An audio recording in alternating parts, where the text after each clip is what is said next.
Hi అండి అందరికీ. Welcome to Ganga agro farms. So మనం చూసుకున్నట్టయితే ఇదివరకే ఖరీఫ్ సీజన్ అనేది స్టార్ట్ అయిపోయింది.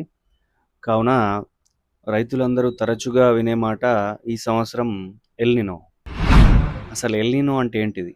దానివల్ల రైతులకు కలిగే నష్టాలు ఏంటివి? ఇప్పుడు మనం డిస్కస్ చేద్దాం.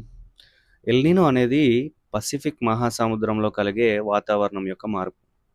మరి దానివల్ల రైతులకు ఏంది నష్టము అంటారా? సో ఎల్నినో వల్ల నైరుతి ఋతుపవనాలు అనేటివి బలహీనపడతాయి.